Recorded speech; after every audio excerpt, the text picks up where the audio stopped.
कुछ अहम खबरें। टोक्यो में 2 महीने बाद कोरोना के इतने ज्यादा केस, ओलंपिक में 2 सप्ताह से भी कम का समय। कल्पना और सुनीता के बाद भारतीय मूल की एक और बेटी जा रही है अंतरिक्ष। पाकिस्तान ने खत्म कर दी चीन की टेंशन, तालिबान ने ड्रैगन को दोस्त बता के किया बड़ा वादा। ज्यादातर अर्थशास्त्री आखिर क्यों लॉकडाउन का लगातार कर रहे हैं समर्थन। यूपी ब्लॉक प्रमुख चुनाव में बीजेपी 600 के पार, पीएम मोदी ने बम्पर जीत पर दी बधाई।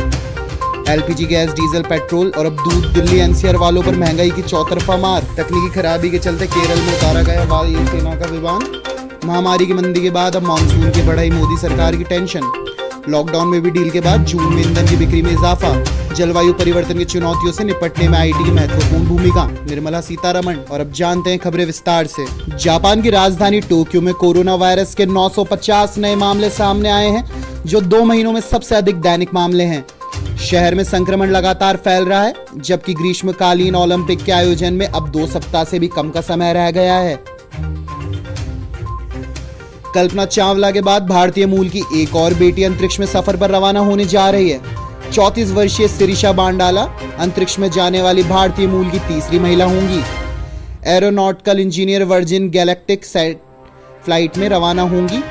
आंध्र प्रदेश में गुंटूर जिले में जन्मी और अमेरिका के ह्यूस्टन टेक्सास में पली बड़ी बांडला कंपनी के अरबपति संस्थापक सर रिचर्ड ब्रांसन और 5 अन्य के साथ वर्जिन गैलेक्टिक स्पेसशिप से न्यू मैक्सिको से रवाना होंगी।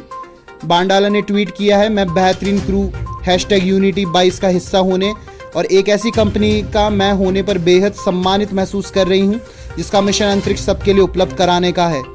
वर्जिन गैलेक्टिक पर बताए गए प्रोफाइल के मुताबिक बांडाला अंतरिक्ष यात्री नंबर 004 होंगी और फ्लाइट में उनकी भूमिका रिसर्चर एक्सपीरियंस की होंगी। कल्पना चावला और सुनीता विलियम्स के बाद स्पेस में जाने वाली ये भारतीय मूल की तीसरी महिला होंगी। अफगानिस्तान के आधे से अधिक हिस्से पर कब्जा जमा चुके तालिबान को लेकर चीन टेंशन में था, लेकिन इस बीच पाकिस्तान के दोस्त ने ड्रैगन से भी दोस्ती का ऐलान कर दिया है।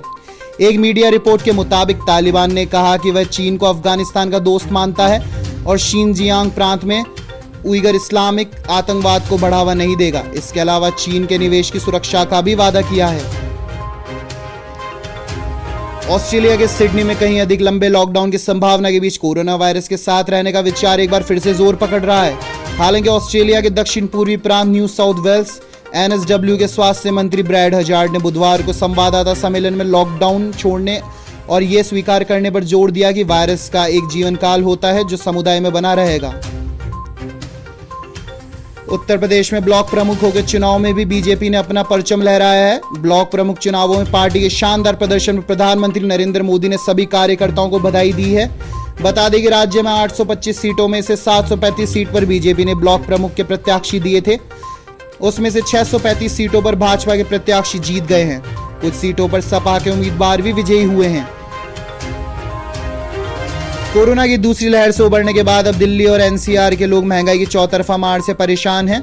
एलपीजी गैस सिलेंडर से लेकर दूध, सीएनजी, पेट्रोल, डीजल, सरसों का तेल तक सब कुछ पहले के मुकाबले महंगा हो गया है।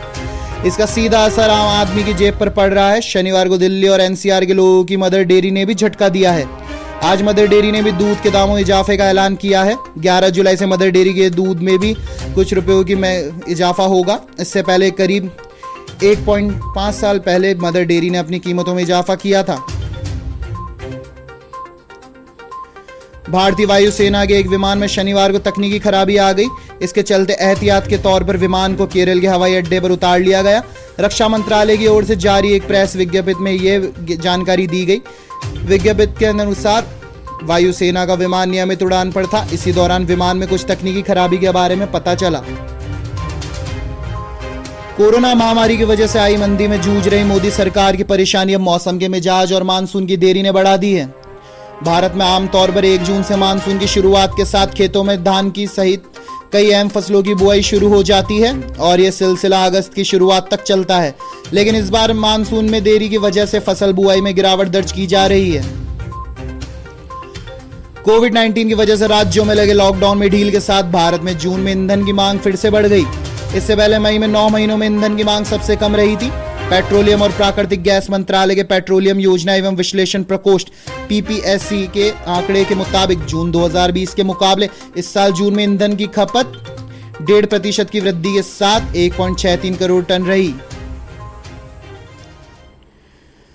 वित्त मंत्री निर्मला सीतारमण ने शुक्रवार को जलवायु परिवर्तन की चुनौतियों से निपटने के लिए प्रौद्योगिकी की भूमिका पर जोर दिया है। साथ ही उन्होंने ऊर्जा के वैकल्पिक स्रोतों और प्रौद्योगिकियों को आपूर्ति बढ़ाने के लिए अंतर्राष्ट्रीय सहयोग का आह्वान किया। मंत्री ने G20 के वित्त मंत्रियों और केंद्रीय बैंकों के गवर्नर की तीसरी बैठक से पहले इटली द्वारा आयोजित कर नीति और जलवायु परिवर्तन पर G20 उच्च स्तरीय पर परिचर्चा में डिजिटल तरीके से भाग लेते हुए उक्त बातें कहीं। वित्त मंत्रालय के ट्वीट के अनुसार सीतारमण ने कहा कि भारत में बेहतर पर्यावरण परिणाम के लिए राजकोषीय नीति विकल्पों का उपयोग किया जा रहा है और नवीनीकरणीय ऊर्जा के उपयोग का बढ़ावा देने के लिए रियायती दर लागू करे हैं। उन्होंने बेहतर पर्यावरणीय परिणाम के लिए भारत के नए ऊर्जा मानचित्र, डिजिटल नवप्रवर्तन और वैकल्पिक ईंधन, स्वच्छ ऊर्जा को बढ़ावा देने के लिए अंतर्राष्ट्रीय सौर गठबंधन और ऊर्जा दक्षता तथा वनीकरण को बढ़ावा देने जैसे देश के नवोन्मेषी नीतियों को भी साझा किया। दिल्ली स्थित Sanjay Gandhi animal centre complete overhauling के लिए 1 अगस्त से बंद कर दिया जाएगा। पूर्व मंत्री और लोकसभा सांसद मेनका गांधी ने शनिवार को इस बारे में ट्वीट किया। इस सेंटर में एक कुत्ते को प्रताड़ित करने का वीडियो वायरल होने के बाद यह कदम उठाया गया है। इस एनिमल केयर सेंटर की स्थापना 1980 में की गई थी। सेंटर की वेबसाइट के मुताबिक इसकी स्थापना ऑस्ट्रेलिया के न्यू साउथ वेल्स की मिसेज रूथ कॉविल द्वारा संजय गांधी को लिखी वसीयत के मुताबिक की गई थी। जम्मू कश्मीर सरकार ने आतंकवादी संगठनों के सहयोगी के रूप में काम करने को लेकर अपने 11 कर्मचारियों को बर्खास्त कर दिया है। इनमें 2 पुलिसकर्मी और हिजबुल मुजाहिदीन के संस्थापक सलाउद्दीन के बेटे भी शामिल हैं। अधिकारियों ने शनिवार को यह जानकारी दी। इन 11 कर्मचारियों ने अनंतनाग से 4, बडगाम से 3 और बारामूला, श्रीनगर, पुलवामा और कुपवाड़ा से 1-1 हैं। उन्हें भारतीय संविधान के अनुच्छेद 311 के तहत बर्खास्त किया गया है। इस अनुच्छेद के तहत कोई जांच नहीं होती है। अधिकारियों ने बताया कि बर्खास्त किए गए 11 कर्मचारियों में 4 शिक्षा विभाग में, 2 जम्मू कश्मीर पुलिस में और कृषि, कौशल विकास, बिजली, स्वास्थ्य विभाग और SKIMS Sher e Kashmir institute of medical sciences में 1-1 कर्मचारी कार्यरत था। देश के कई राज्यों में पर्यटन स्थलों पर कोविड उपयुक्त व्यवहार का पालन न करने और लेकर केंद्र को चेतावनी दी है। गृह मंत्रालय ने शनिवार शाम को कहा कि महामारी अभी समाप्त नहीं हुई है। बता दें कि गृह मंत्रालय की ओर से यह टिप्पणी पर्यटन स्थलों पर उमड़ रही भीड़ के बाद आया है, जहां लोग कोरोना नियमों की ताक पर रहते हुए बिना मास्क और अन्य सावधानियों के घूमते हुए नजर आए थे। जमीन के लिए 60 साल तक संघर्ष और अब यह वापस मिले तो कीमत करोड़ों हो चुकी है। ऐसा तो सिर्फ कहानियों और फिल्मों में सुनने को मिलता रहा है, लेकिन मध्य प्रदेश के रतलाम और सावलिया रुंडी गांव में एक ऐसी ही कहानी हकीकत में तब्दील हो चुकी है। ये दास्तान है एक आदिवासी किसान थावर और उनके भाइयों की, जिनका सदियों का संघर्ष अब रंग लाया है। किसान की जमीन वापस दिलाने के लिए प्रदेश के मुख्यमंत्री शिवराज सिंह चौहान ने यहां के कलेक्टर की तारीफ की है। भारतीय शोधकर्ताओं ने एक खास किस्म के चमकीले तारे का पता लगाने में सफलता हासिल की है। यह सुपरनोवा तारा किसी दूसरे स्रोत की ऊर्जा के प्रकाशमान होता है। साथ ही इसकी मैग्नेटिक फील्ड भी काफी शक्तिशाली है। केंद्रीय विज्ञान और प्रौद्योगिकी मंत्रालय ने शनिवार को इसकी जानकारी दी। इस तरह के सुपरनोवा को सुपरम्यूलिनस सुपरनोवा कहा जाता है और यह बेहद दुर्लभ होता है। मंत्रालय का कहना है कि सुपरनोवा का गहराई से अध्ययन ब्रह्मांड के रहस्यों को सुलझाने में मददगार हो सकता है। दिल्ली परिवहन निगम DTC द्वारा 1000 लो फ्लोर बसों की खरीद में कथित घोटाले के बारे में भाजपा द्वारा लगाए गए आरोपों की जांच के बाद उपराज्यपाल अनिल बैजल द्वारा गठित एक कमेटी ने अरविंद केजरीवाल के नेतृत्व वाली आम आदमी पार्टी सरकार को शनिवार को क्लीन चिट दे दी है। देश में पेट्रोल डीजल की बढ़ती कीमतों पर मध्य प्रदेश के मंत्री ओम प्रकाश सकलेचा का हैरान कर देने वाला बयान सामने आया है। दरअसल मंत्री सकलेचा ने पेट्रोल डीजल के बढ़ते दामों में जनता परेशान के सवाल का जवाब देते हुए कहा कि जिंदगी में परेशानी सुख का आनंद देती है। जब तक एक भी परेशानी ना आए तो आनंद भी नहीं आता है। सकलेचा का वीडियो भी सामने आया है, जिसमें आप उनके बयान को सुन भी सकते हैं। लाउड स्पीकर, जनरेटर सेट और पटाखों से ध्वनि प्रदूषण करने वालों की अब खैर नहीं है। ऐसे लोगों से निपटने के लिए अब 10,000 से लेकर 1 लाख रुपए तक का भारी भरकम जुर्माने का प्रावधान किया गया है। दिल्ली प्रदूषण नियंत्रण समिति DPCC ने शनिवार को राजधानी में ध्वनि नियमों के उल्लंघन के लिए जुर्माने को संशोधित किया है। अब लाउड स्पीकरों और सार्वजनिक सूचना प्रणाली के माध्यम से शोर करने पर 10,000 रुपए तक का भारी जुर्माना लगाया जाएगा।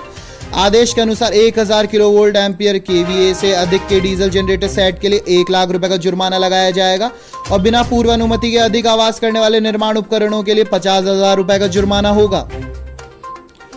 वर्ल्ड की नंबर 1 खिलाड़ी Ash Barty Wimbledon tennis tournament के महिला सिंगल्स का खिताब जीत लिया है। ऑस्ट्रेलिया की ऐश बार्टी ने शनिवार को फाइनल में चेक गणराज्य की कैरोलिना प्लिस्कोवा को हराकर पहली बार विंबलडन खिताब अपने नाम किया है। वो साल 2019 में फ्रेंच ओपन जीत चुकी हैं। उन्होंने कैरोलिना को 6-3, 6-7, 6-3 से हराकर खिताब अपने नाम किया। ये मैच 1 घंटे 56 मिनट तक चला।